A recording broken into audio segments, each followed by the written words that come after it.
Bismillahirrahmanirrahim. Assalamualaikum warahmatullahi wabarakatuh. Apa kabar anak-anak?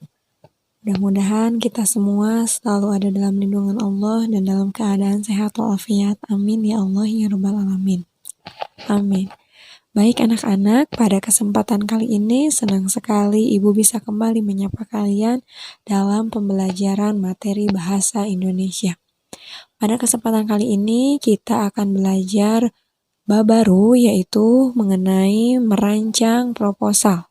Bagaimana semuanya? Sudah siap? Baik, jika semuanya sudah siap, kita mulai pembelajaran kita kali ini dengan membaca basmalah bersama. Bismillahirrahmanirrahim. Anak-anak, ada 5 tujuan pembelajaran dari materi merancang proposal ini. Ibu harapkan setelah kalian mempelajari materi berkaitan dengan merancang proposal, kalian akan memiliki pengetahuan mengenai materi ini, yaitu kalian diharapkan dapat memahami sistematika proposal. Yang kedua, kalian diharapkan dapat mengidentifikasi informasi yang dibaca untuk dikembangkan menjadi proposal. Yang ketiga, kalian dapat melengkapi informasi yang terdapat dalam proposal. Selanjutnya, dapat menganalisis sistematika dan unsur kebahasaan dalam proposal. Yang terakhir, mampu merancang proposal. Sebetulnya, kata proposal ini bagi kalian mungkin tidak asing.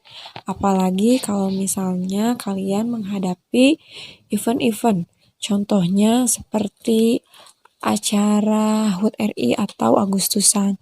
Biasanya ketika kalian sebagai pemuda dilibatkan dalam rangka acara memperingati Hari Kemerdekaan Indonesia, biasanya kita ditugaskan untuk membuat sebuah proposal kegiatan. Nah, lalu kira-kira apa ya pengertian dari proposal? Nah, pada bab ini kita akan belajar memahami mengenai informasi yang terdapat dalam sebuah proposal, menganalisis isi, bagaimana sistematika dan kaidah kebahasaan yang ada di dalam proposal.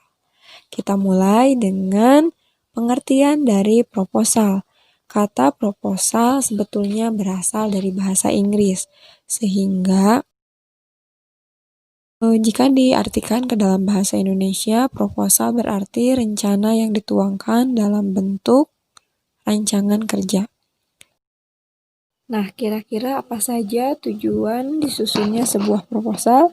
Yang pertama, bertujuan untuk mendapatkan tambahan atau bantuan dana.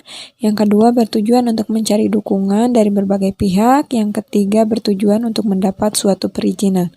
Kemudian kita akan membahas ciri-ciri proposal. Terdapat beberapa ciri mendasar dari penyusunan proposal. Yang pertama, untuk meringkas suatu kegiatan. Kedua, disusun singkat untuk mempermudah pihak penerima memahami isi proposal. Yang ketiga, memberitahukan agar dilaksanakannya suatu kegiatan. Yang keempat, isinya mencakup latar belakang acara. Yang kelima, dibuat biasanya sekitar 1 bulan sebelum acara dilaksanakan. Selanjutnya, manfaat proposal. Ada beberapa manfaat dari proposal, yaitu mengarahkan kegiatan sehingga berjalan lancar sesuai dengan rancangan. Kemudian mempermudah penjelasan rancangan acara dan juga sebagai modal untuk meyakinkan para donatur. Jenis-jenis proposal ini dibagi menjadi 4. Yang pertama adalah proposal bisnis. Proposal bisnis merupakan jenis proposal di bidang bisnis. Tujuannya untuk membangun sebuah usaha dan menjalin kerjasama.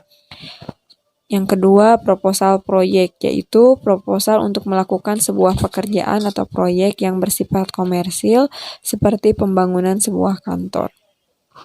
Yang ketiga, proposal penelitian, yaitu sebuah proposal yang biasanya digunakan untuk menyelesaikan tugas akhir atau tesis.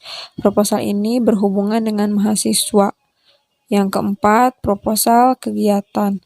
Proposal ini umumnya digunakan untuk merancang sebuah kegiatan dan juga meminta izin kepada pihak-pihak terkait untuk meyakinkan para donatur ataupun instansi yang berkaitan.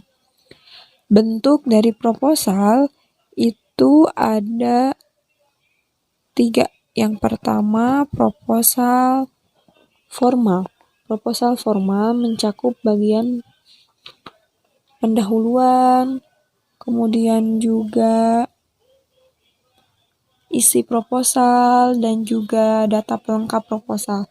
Proposal formal ini kalau dilihat dari jenisnya, contohnya seperti proposal penelitian. Jadi sistematika urutan dan lain sebagainya itu sangat terperinci, sangat sistematis begitu. Kemudian yang kedua, proposal semi formal. Proposal semi formal umumnya tidak selengkap proposal formal, namun masih berbentuk baku. Di dalam proposal semi formal umumnya terdapat informasi mengenai masalah, saran, pemecahan, dan juga permohonan. Yang ketiga, proposal non-formal. Proposal non-formal biasanya hampir sama dengan proposal semi-formal dan disampaikan dalam bentuk surat atau memorandum. Di dalam proposal non-formal juga terdapat berbagai hal seperti masalah, saran, pemecahan, dan permohonan. Kalau dilihat dari keempat jenis proposal yang tadi Ibu sebutkan ya, yaitu proposal bisnis, proyek, penelitian, dan kegiatan. Nah, proposal penelitian ini masuknya ke dalam proposal formal. Kalau proposal non-formal itu masuknya ke bisnis dan proyek. Sedangkan proposal semi formal ya. Semi formal itu masuknya ke proyek dan juga bisnis. Sedangkan proposal non formal itu masuknya ke proposal rencana kegiatan gitu.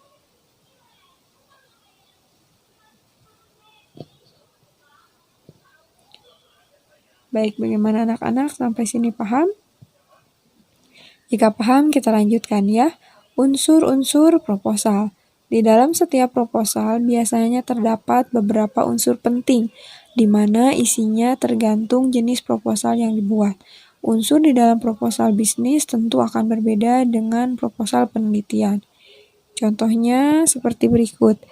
Di dalam proposal penelitian, sistematikanya itu atau unsurnya itu, yang pertama adalah latar belakang masalah, kedua rumusan masalah, ketiga tujuan, keempat hipotesis, kelima asumsi, enam manfaat, ketujuh ruang lingkup penelitian, kedelapan kajian pustaka, dan kesembilan definisi operasional.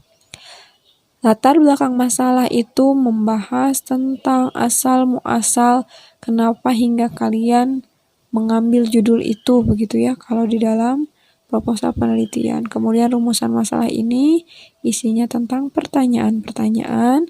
Tujuan ini maksudnya adalah untuk menjawab dari rumusan masalah yang akan kita tanyakan.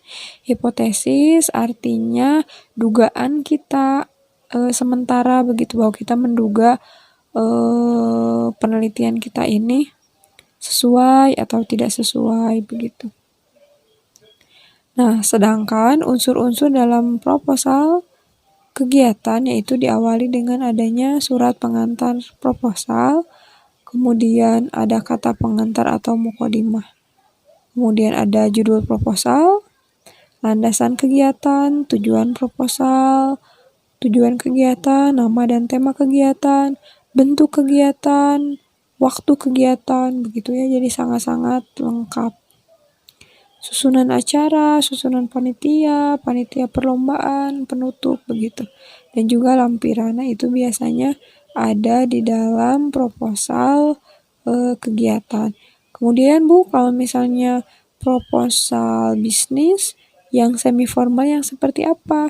Yang semi formal itu mirip dengan penelitian, hanya saja ada beberapa yang dipadukan juga dengan semi formal, tergantung yang diminta oleh pihak perusahaan ataupun pihak pemerintahnya itu harus seperti apa begitu, karena kan kita mengajukan pendanaan begitu, jadi biasanya suka ada syarat-syarat yang dipinta oleh pihak terkait gitu.